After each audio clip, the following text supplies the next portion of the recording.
Alors effectivement, c'est le sujet du jour. Alors les frais de déplacement, c'est peut-être la chose la moins connue finalement, en tout cas celle dont le conseiller bancaire ou le conseiller financier parlera le moins facilement. Donc on va essayer de vous expliquer aujourd'hui finalement à quoi vous avez droit en matière d'information en ce qui concerne les frais, à quel moment et de quelle nature doit être cette information. Alors la première règle, et c'est nouveau, ça date de 2018, c'est qu'un conseiller, si vous êtes en situation de recevoir un conseil ou simplement une recommandation d'investissement, dans ce cas, le conseiller, votre interlocuteur, doit vous fournir une information en amont, préalable à toute souscription. Alors, ça c'est le principe général. De quels produits s'agit-il? On parle des produits d'investissement. Des produits d'investissement, il s'agit donc des fonds et SICA qui investissent en actions et en obligations, des actions et des obligations elles-mêmes, mais aussi de produits plus sophistiqués, comme les placements à formule, qui sont souvent commercialisés dans les réseaux bancaires, de placements plus sophistiqués encore, qu'on appelle des produits structurés, la pierre papier également, les SCPI, il s'agit de placements collectifs également, mais aussi des produits encore plus sophistiqués comme les produits dérivés, les produits de bourse, les CFD, tout ce qui permet de spéculer peut-être à plus court terme en bourse. Tous ces placements doivent faire l'objet d'une information sur les frais avant toute souscription. Alors, j'ai dit avant toute souscription, avant toute décision d'investissement. Dans quelles circonstances finalement? À partir du moment où vous avez un rendez-vous, un entretien avec un conseiller financier, votre chargé de relations de clientèle par exemple dans une agence bancaire, à partir du moment où il vous parle d'un placement, d'un investissement à travers un fonds par exemple, un fonds d'action, à partir du moment où il vous recommande des solutions correspondant à votre situation, à vos objectifs, à votre profil également, vous êtes en situation donc de recevoir un conseil et vous êtes en droit de recevoir une information claire sur les frais des placements. De quel type d'information? Il ne s'agit pas simplement d'une information brute que vous allez peut-être ranger automatiquement. Il s'agit d'une information qui doit vous permettre de connaître le coût total de l'investissement que vous allez réaliser, d'une information simulée. On parle de frais prévisibles sur une certaine durée, en partant d'un certain rendement. Vous avez droit à une simulation des frais sur l'opération d'investissement que vous allez réaliser. Vous avez le droit, si vous le demandez, d'avoir un détail. Donc, on parle d'impact total des frais sur le rendement du placement, mais vous avez le droit d'avoir un détail de tous les frais qui vont être appliqués. Ça peut être des frais simplement de conseil, mais ce sont aussi en général les frais du placement lui-même. On y reviendra après. Vous avez le droit d'avoir une information en pourcentage et en euros sur ces frais.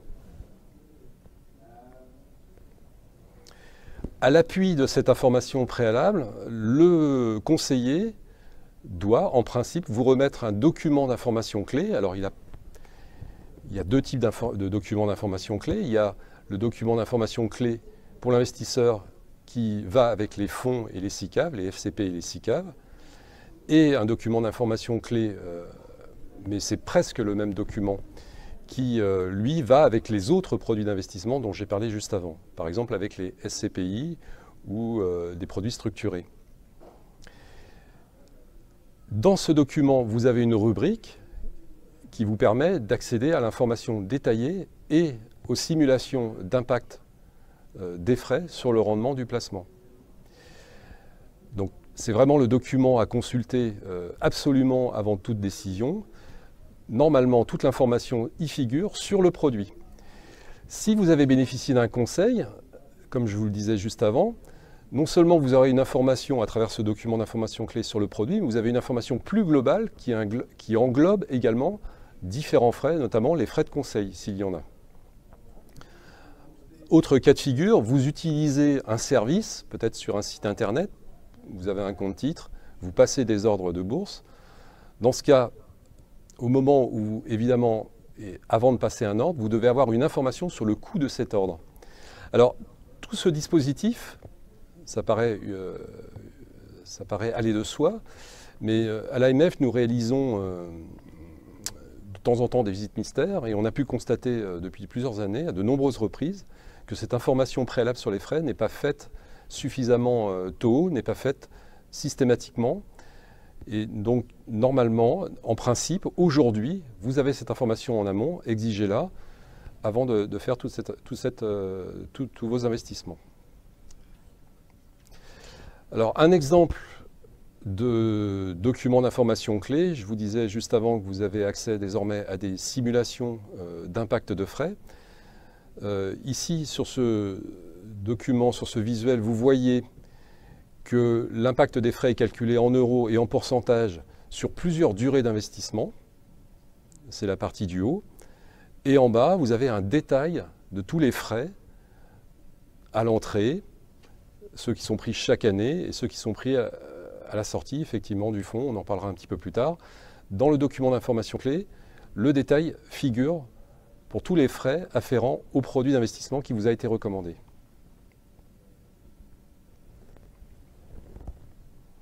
Alors, vous avez droit à une information avant la souscription et désormais, vous avez droit, dans certaines circonstances, également à une information chaque année.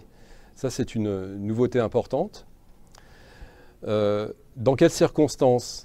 À partir du moment où vous avez bénéficié d'un conseil, d'une recommandation d'investissement et que cette recommandation donc, a été suivie d'une souscription, dans la vie du produit, une fois par an, vous devez recevoir une information récapitulative vous concernant les frais qui vous ont été prélevés. Alors, il s'agit cette fois non pas d'un calcul d'impact sur le rendement, mais d'un total des frais, avec le détail en euros et en pourcentage. Alors, cette information n'est pas due dans tous les cas. Par exemple, si vous utilisez en toute autonomie, si vous n'avez pas bénéficié de conseil, un compte titre pour passer vos ordres, dans ce cas, vous n'aurez pas de récapitulatif annuel. Mais la règle générale maintenant, à partir du moment où vous avez reçu ce conseil, à partir du moment où vous bénéficiez d'un service en continu, c'est de recevoir une fois par an un récapitulatif de frais. Et l'important, bien sûr, est de consulter ce récapitulatif pour prendre conscience de l'impact de ces frais sur le rendement de votre épargne. Alors voilà en quelques mots pour le dispositif, pour la réglementation. Ce sont les nouvelles exigences. Je vous ai dit, ça a à peu près ça a 1 an et demi maintenant. C'est en place.